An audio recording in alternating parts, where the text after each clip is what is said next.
വിനയായി വേനൽ മഴ. പാലക്കാട് നെല്ല് സംഭരണം എങ്ങും എത്തിയില്ല. കൊയ്തെടുത്ത നെല്ല് നശിക്കുന്നു. കർഷകർ കൊയ്തെടുത്ത നെല്ല് വേനൽ മഴയിൽ കുതിർന്നു.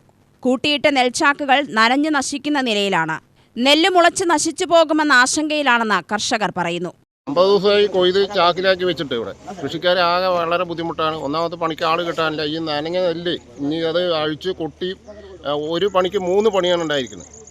സപ്ലൈകോ വന്ന് ഒരു ലിസ്റ്റ് തന്നിട്ട് പോയി എന്നല്ലാതെ ഇതുവരെ നെല്ലെടുക്കാനുള്ള ഒരു മാർഗ്ഗം ഇവിടെ ചെയ്തിട്ടില്ല. കൃഷിക്കാർ മുഴുവൻ ആത്മഹത്യയുടെ വക്കിലാണ്. എവനെങ്കിൽ ആത്മഹത്യ ചെയ്ത് കഴിഞ്ഞാൽ മന്ത്രി, MLA, MP എല്ലാം അവിടെ വരും. കൊല്ലാനുള്ള വഴിയല്ല ഈ നേതാക്കന്മാർ ചെയ്യേണ്ടത്. അവനെ സംരക്ഷിക്കാനുള്ള ഇത് ചെയ്യണം, വഴി ചെയ്യണം. സമയബന്ധിതമായി നെല്ലെടുത്തിട്ട് പോകാനുള്ള മാർഗം ചെയ്യണം ഗവൺമെൻറ്. അതിനാരെ MLA ആരെ ഇടപെട്ട് ഉടനെ അതിനുള്ള നടപടി എടുക്കണം. പാലക്കാട് ധോണി പാടശേഖരത്തിലാണ് മഴയിൽ നെല്ല് കുതിർന്നത്. 138 ക്വിൻ്റലോളം നെല്ല് നശിക്കുന്ന അവസ്ഥയിലാണ്.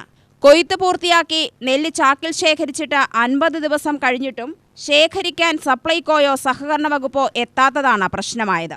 ജില്ലയിലെ പല ഭാഗങ്ങളിലും മിനിഞ്ഞാന്നും ഇന്നലെയും ഇന്ന് രാവിലെയും കനത്ത വേനൽ മഴയാണ് പെയ്തത്. UTV news, Palakkad.